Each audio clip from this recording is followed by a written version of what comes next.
औज़ुबिल्लाहि में बिस्मिल्लाहिर्रहमानिर्रहीम। एक नई वीडियो के साथ हाजिर खिदमत हूँ और अपने उन दोस्तों का तहे दिल से शुक्रगुज़ार हूँ जो मेरी वो वीडियो देखते हैं, लाइक करते हैं, शेयर करते हैं और अपने मुफीद आरा से मुझे आगाह करते हैं ताकि मैं अपनी वीडियो को मज़ीद बेहतर से बेहतर बना सकूँ। इसके शुरू में भी गुजारिश है कि जो नए सब्सक्राइबर हैं वो मेरी वीडियो को सब्सक्राइब करें, लाइक करें और शेयर करें। आज का मौजू हमारे T20 मैच चल रहे हैं। मैंने तो हाइलाइट्स ही देखी, पहले मैच की भी दूसरे मैच की, क्योंकि अपनी पाकिस्तानी टीम के बारे में जो कहा जाता है ये कुछ भी कर सकती है। हो सकता है 10 रन भी चेज़ ना कर सके और ये हो सकता है 1000 रन भी चेज़ कर दे।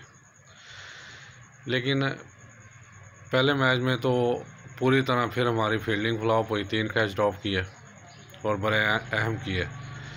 फिर दूसरा जो नज़र आ रहा है कि हमारे बॉलर भी लाइन एंड लेंथ के साथ बॉल नहीं करता, यानी जो फील्डिंग है ना उसके हिसाब से वो बॉल नहीं कराते हैं या बॉल के हिसाब से फील्डिंग को एडजस्ट नहीं करते।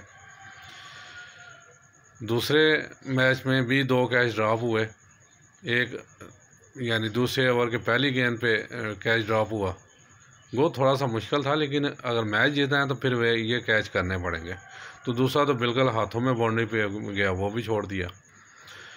तो बात वही है कि जब तक हम अपनी फील्डिंग को बेहतर नहीं करेंगे, बाकी शोबे तकरीबन ठीक हैं, लड़के भी नए अच्छे आ रहे हैं, परफॉर्मेंस दे रहे हैं, लेकिन हमारी फील्डिंग यानी मैं तकरीबन अगर कहूँ 75 ऑनवर्ड्स ये क्रिकेट से दिलचस्पी भी रखता हूँ, खेलता भी रहा हूँ।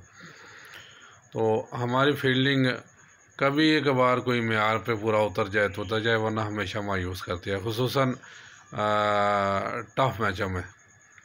जैसे हम एशिया कप के फाइनल में हारे, और फिर हमारे आज माशाल्लाह ओपनर दोनों चले, गो के आज चले इस तरह के आज इंग्लैंड ने हमारे साथ बराबर किया, उन्होंने तकरीबन 3 कैच ड्रॉप किए।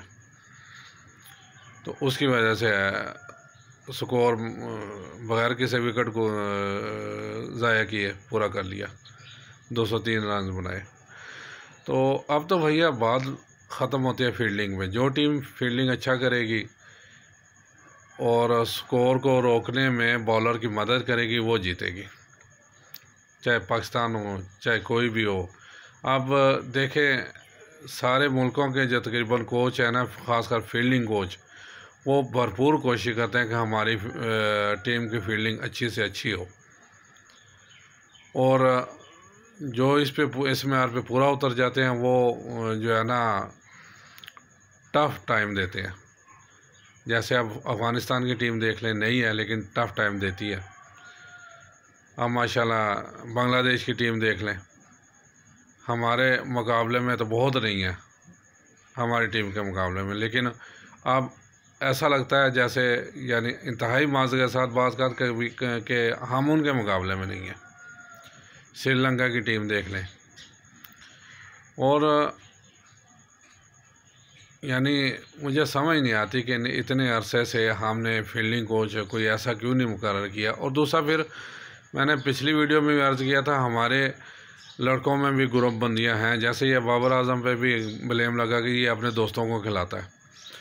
तो खुदारा ऐसा कोच, सबसे पहले मैं कहता हूँ ऐसा चेयरमैन लेके आए जो आगे अपने जो राइट हैंड यानी उसमें फील्डिंग कोच हो, बैट्समैन कोच हो, बॉलिंग कोच हो, वो ऐसे बंदे लेके आए जो लड़कों से ज़्यादती भी ना करे, यानी वही साहब ना बन जाए ना।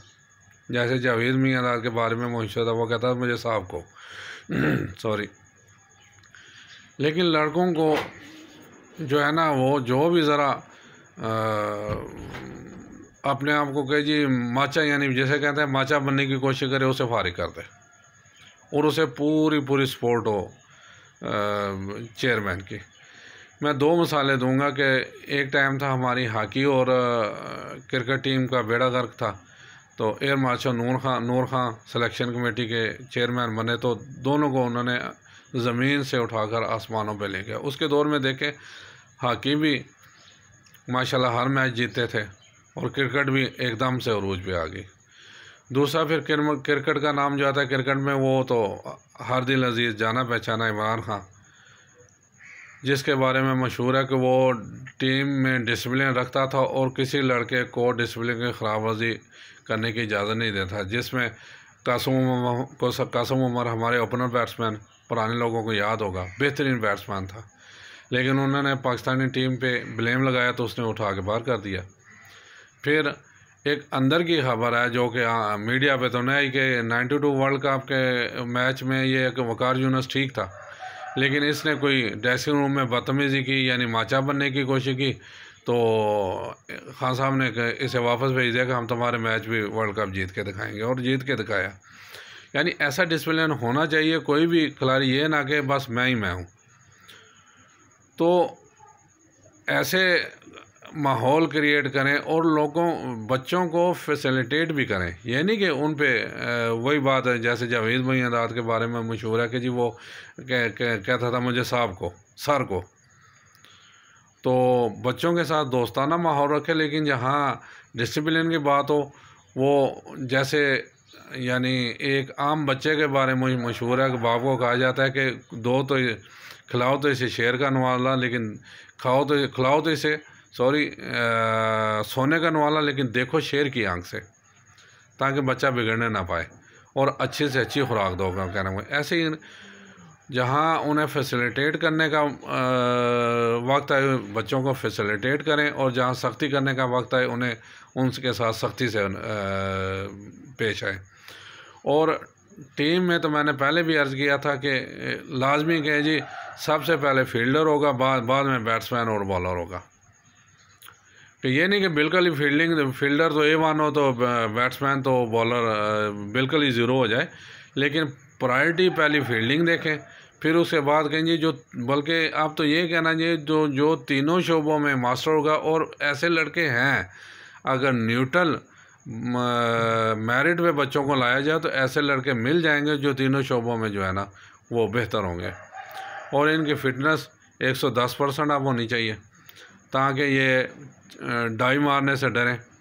जैसे अभी भी हमारे लड़के बाज़ का डाई मारने से डरते हैं, तो कि अनफिट हो गए तो ये ना 2-3 मैच बाहर हो जाए तो बिल्कुल ही बाहर ना बैठ जाए। तो बहरहाल फिर भी वेल डन, अप्रिशिएट करना चाहिए कि चलें दूसरा 200 स्कोर जो करना था, ज़ाहिर है एक टफ़ टारगेट था, और माशाल्लाह हमारे ओपनर्स ही कर लिया। उसमें बहुत शुक्रिया, बहुत मेहरबानी इंग्लैंड टीम की भी, जिसने 3 कैच छोड़ के हमें जीतने में मदद दी। अब अल्लाह आलम इसके अंदर क्या बात निकलेगी बाद में, लेकिन बहरहाल फिर भी यानी कि शुक्रिया तो अदा करना चाहिए हमारी टीम का, टीम मैनेजमेंट का। तो लेकिन ये तो अभी एक मैच जीता है, पिछला एक हार गए हैं। हमारी नज़रें T20 वर्ल्ड कप पे होनी चाहिए, और आपको पता है वो हर टीम जो है ना टफ टाइम देती है, जीतने की कोशिश करती है, और हम अगर अपने ये फील्डिंग के शोबे में कमज़ोरी जो है वो दूर कर लें तो फिर इंशाल्लाह कोई मसला नहीं है। हमारे पास लड़के अच्छे हैं बॉलिंग साइड पे भी और बैट्समैन साइड पे भी। हम पूरा जीतने की अहलियत रखते हैं, बशर्ते कि फील्डिंग अच्छा करें। आज का दिन हालांकि मेरे हिसाब से 2 कैच ड्रॉप हुए, लेकिन फिर भी ठीक था। तो ये मज़ीद मेहनत लड़कों को करवानी पड़ेगी। इतनी उन्हें रकूम देते हैं, बेनिफिट देते हैं, अब तो ये भी है साथ वो अपनी फैमिली भी लेके जा सकते हैं जहाँ भी जाएं। तो जब इतना फैसिलिटेट करते हैं फिर उन्हें जो है ना ये कोचिंग में भी टफ़ टाइम दें। जो लड़का नाजायज़ माचा बनने की कोशिश करता है, पीछे बाहर 10 लड़के खड़े हैं, उन्हें कभी आप फारोग हो, हम 10 में से चुन लेंगे। जिस टीम में भी डिसिप्लिन नहीं होगा वो कामयाब नहीं हो सकती। हमारी टीम में डिसिप्लिन की भी कमी है, फील्डिंग की तो बहुत ही कमी है, और ये एक जो कोच हैं, तीनों कोच साहबान प्लस इसके साथ जो डॉक्टर है फिज़ियोथेरेपी, ताकि फ़िटनेस 110% हो। ज़ाहिर है वो भी एक भारी रकूम लेते हैं, मुआवजा लेते हैं, तो उन्हें अपना काम ईमानदारी से करना चाहिए। और चेयरमैन पे तो फिर सबसे ज़्यादा ज़िम्मेदारी आयद होती है, क्योंकि वो इस बोर्ड का सरबराह है, वो ईमानदारी से काम करे। तो ताकि हमारी टीम, अब एक क्रिकेट ही बची है, हॉकी भी फारग हो गई है, दूर दूर तक नामो निशान नहीं आ रहा। हालांकि हॉकी पे भी तवज्जो देनी चाहिए, उस पर मैं फिर किसी दिन वीडियो बनाऊंगा। लेकिन एक जो टीम, एक हमारी गेम जो बची है उसे तो बचा लें, उसे तो इंतशार का शिकार ना होने दें।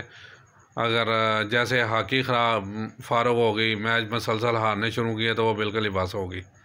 यही हाल कहीं हमारी क्रिकेट की टीम का ना हो।